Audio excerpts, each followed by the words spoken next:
Alexa, how did you get here? Akma akong lalapitan ni Raquel, nang hilahin siya pabalik sa kanyang kinapapwestuhan ni Tita Elizabeth. Sino ka sa tingin mo, para makaapak sa lugar na to? Napakakapal talaga ng mukha mong babae ka ano? Layas! Umalis ka sa lugar na to. Umakto siyang susugurin ako. Subalit mabilis na nakapwesto ang mga tauhan ni Isagani, para harangan siya at pigilan sa gagawin. Paumanhin, pinagbilin siya sa amin ni boss, lakas na loob na sabi ng isa. Kayo na namang mga alagad ni Isagani. Hawak ng hawak sa akin. Nakakadiri. Wala na kayong karapatang pigilan ako, dahil wala kayo sa teritoryo nyo, mga hampas lupa. Ma, agad siyang pinapatigil ni Raquel. Hindi mo kailangang magsabi ng ganyan. Restrain yourself. Kasi naman bahagya siyang kumalma. Kahit kailan talaga, hindi ako binibigong inisin ng kuya mo. Titigil lang yata yan kapag tuluyan na akong inatake sa puso. Please don't say something like that, ma. Pwes kung ayaw mo yung mangyari, paalisan mo tong babaeng to sa harapan ko, ngayon din. Malakas akong nagpakawala ng hininga. Pasensya na Tita Elizabeth. Hindi ako pinayagang umalis ni Isagani sa kinatatayuan ko ngayon. Napatingin silang dalawa sa akin. Ang pansin ko ay naroon kay tita, dahil mas pinamulahan ang mukha niya ng galit, kumpara kanina. Hinarap niya akong muli sa kadinuro. Ang kapal talaga ng mukha mo. Pagkatapos mong sumama sa ibang lalaki, ay umaasta ka ngayong parte pa rin ng pamilyang ito. How dare you even set your foot here in my husband's grave?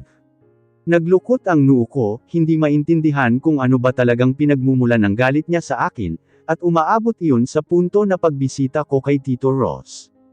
Nandito po ako para magbigay galang. Kumpara sa relasyon natin, di hamak na mas maganda ang naging pakikitungo ni Tito Ross sa akin kaysa sayo, Tita Elizabeth, diretsahan kong tugon.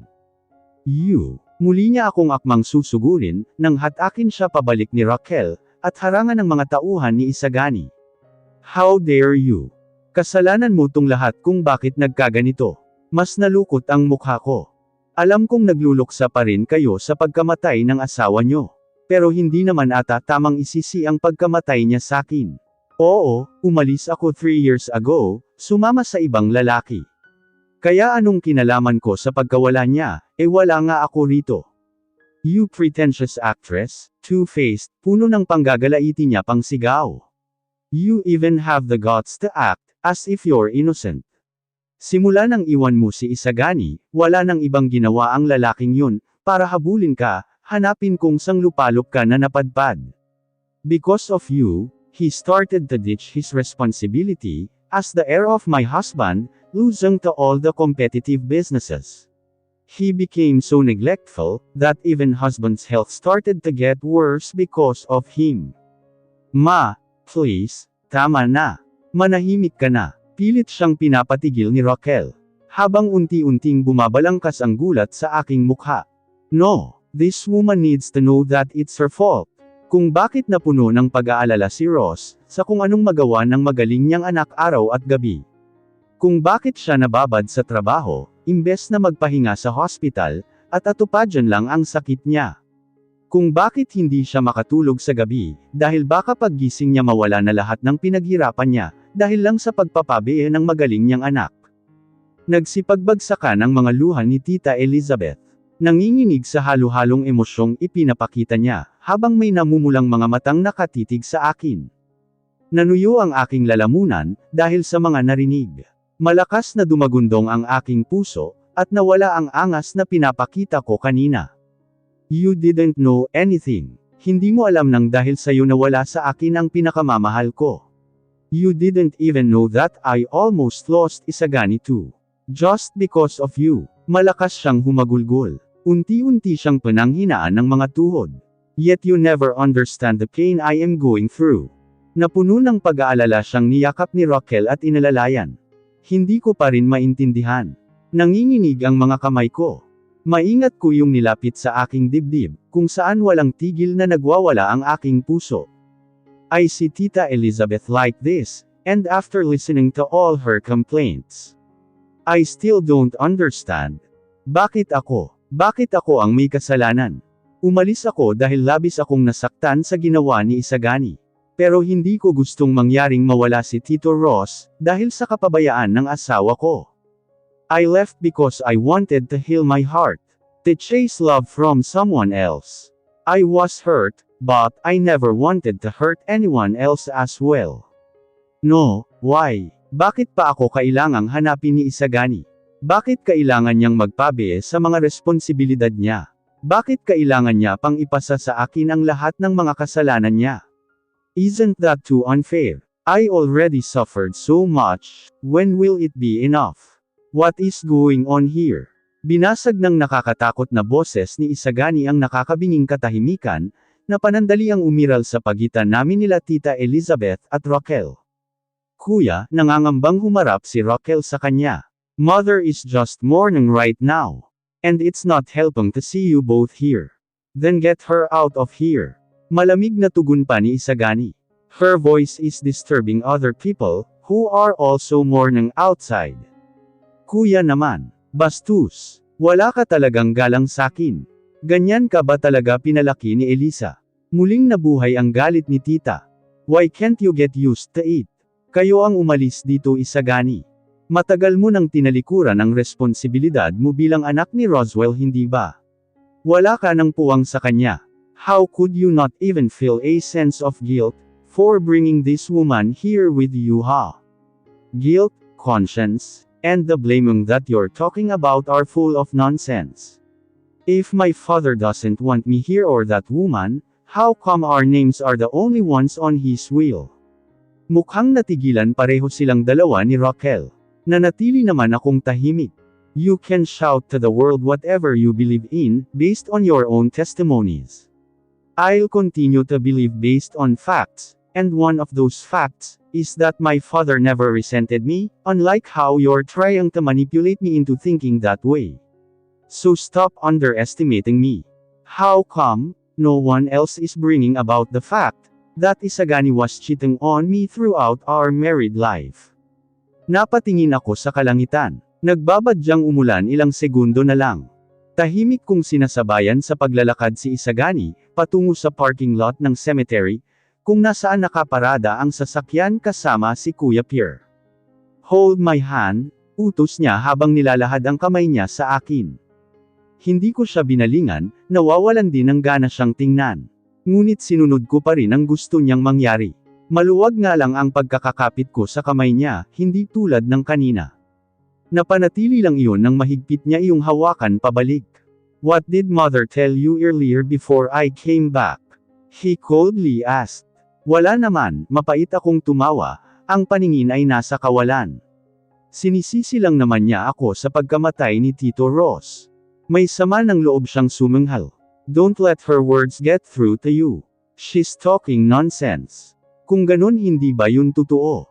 Of course not. Hindi totoo na dahil sa kahahanap mo sakin, nagpabiye ka ng husto. Sa puntong pinag-aalala mo si Tito. Huminto ako sa paglalakad, saka siya seryosong hinarap. Sabihin mo, hindi ba yun totoo?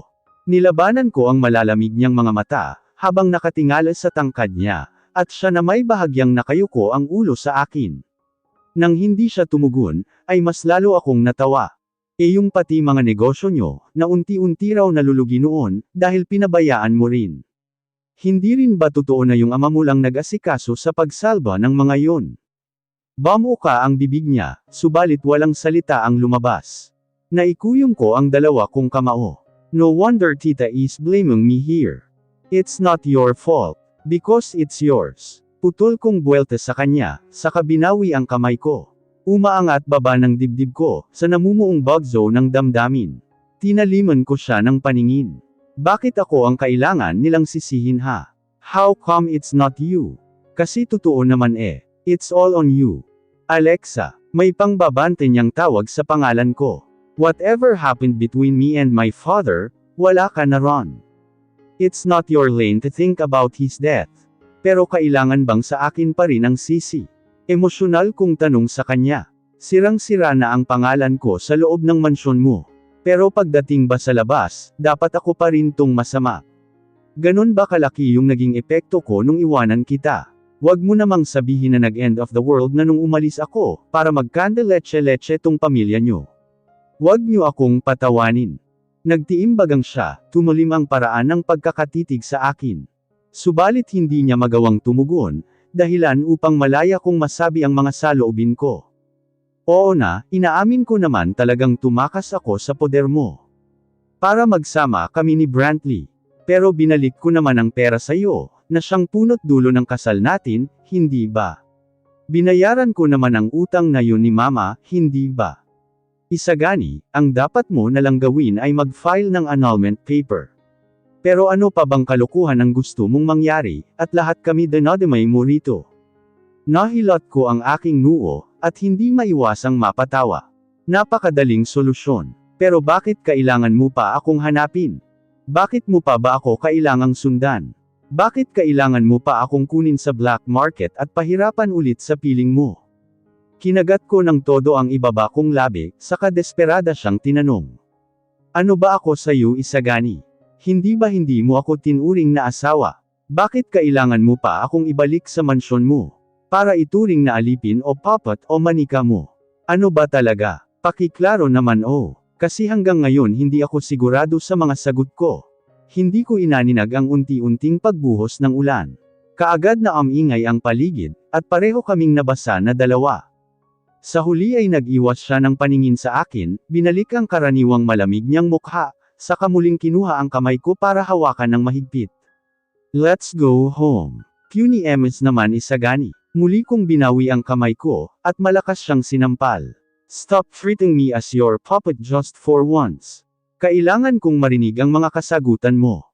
Alam mo, mas mainam pang insultuhan mo ako araw-araw, at sabihan ng masasakit na salita, kaysa umaktong mabait sa akin, dahil hindi mo alam kung gaano ako kinikilabutan sa'yo. It's unnecessary to argue about this. In the end, you won't be able to do anything about everything anyway. Sinukli niya ang basang-basa niyang buhok. Kumibot-kibot ang mga labi ko. Wala kang kwenta kausap. Kainis ka talaga. Sa sama ng loob ay parang gusto kong magwala, umiyak-iyak habang gumugulong sa mga damuhan, habang dinadama ang ulan na parang bata. Sa dinami-dami kong hinanakit sa puso ko, wala siyang pakialam at binabaliwala lahat ng iyon. Follow me back. Tinalikuran niya ako, at nagsimulang magmarcha. I never regret leaving you 3 years ago. Malakas kong sigaw, nilalabanan ang lakas ng ulan. Automatiko siyang napatigil, at marahas na lumingon sa akin. Kahit na pangit ang naging pagsasama namin ni Brantley, hindi pa rin ako nagsisisi na iniwan kita noon, dahil palagi kang ganito. Palagi kang walang pakialam sa akin. Palagi mo akong sinasaktan. I saw the way he gritted his teeth. Muli siyang tumayo sa harapan ko, at marahas akong kinapitan sa braso. Naroon ang pag-apoy ng galit sa mga mata niya, subalit hindi nakatakas sa paningin ko ang pamumulan ng mga mata niya. I never hurt you, Alexa. I always pay attention and take care of you. Nanginginig ang mga labi niya kasabay ng pagguhit ng mga likido, sa ilalim ng mga mata niya. But did you ever once pay attention to me, nor reciprocate my care? No, you. Madiin siyang napalunok. You never paid attention to my texts or calls, asked me how I'm doing or even come home every night to check on me. You never once became a wife to me. Kung hindi ko pipilitin na may mangyayari ba? Magkukusa ka ba? Nag-init ang mga mata ko, agad iyong nanlabo, dahil sa pag-uunahan na pagtakas ng aking mga luha. What? Hindi ko nagawang makapagsalita, dahil sa sakit ng lalamunan ko. What do you mean I never tried to communicate with you? Ikaw tong hindi nagre-reply sa mga text at tawag ko. Ikaw tong may galit sa akin, kaya natatakot ako sa'yo. Ikaw tong walang pakialam sa akin kundi sa katawan ko. You only want me home, when you need me to warm your bed. How dare you, baliktarin ako. Malakas ko siyang tinulak palayo sa akin. You lying cheater, womanizer. Sinalo niya ang mga braso ko, at marahas akong sinigawan. You're the one who cheats with that co-star of yours. I'm going to make him pay. I'll finish him in front of you. Mabilis na bumuhos ang mga luha ko. How come you're not looking in the mirror to see who cheated? Why don't you just make Marian and finish me with Brantley to end this now? Ilang beses akong nagpumiglas, subalit nanigas siya sa kinatatayuan, at hindi ako hinayaang makawala sa pagkakapit niya. What are you talking about now? Pilit niya akong pinakalma. Why are you bringing Marian up? Ha! Mapakla akong napatawa, habang patuloy sa pag-agos ang mga luha ko, kasabay ng tubig ulan. Don't try to fool me now, Isagani. Kahit gaano mo papagbalik-baliktarin ang mundo, at ang paniniwala ng mga tao, hindi niyon mababago ang pagtataksil mo sakin. Alexa, linawin mo ang mga sinasabi mo. Sir Isagani, Ma'am Alexa, naaga ni Kuya Pierre ang atensyon naming dalawa. Nagmamadali itong tumakbo sa amin, daladala ang dalawang payong. Ano ba naman kayo, parang mga batang nagpapaulan. Bagyo to. Puwersado kong binawi ang mga kamay ko kay Isagani, at tumakbo papalapit kay Kuya Pierre, at doon samilong sa kanya. Saka lamang niya napagtanto ang tensyon sa pagitan namin ng boss niya. Agad na gumuhit ang pag-aalala sa mga mata niya, at inabot ang isang payong kay Isagani, habang sinisilong naman ako sa hawak niya. Mabuti ho at bumalik na tayo sa mansyon. Magkakasakit kayo neto eh. Ilang beses akong napapahikbi, ngunit tahimik lang na sumasabay sa paglalakad sa kanya, habang hindi nililinggan si Isagani sa likuran. This is the first and last time I'm ever going to talk about this matter in front of him, and never again.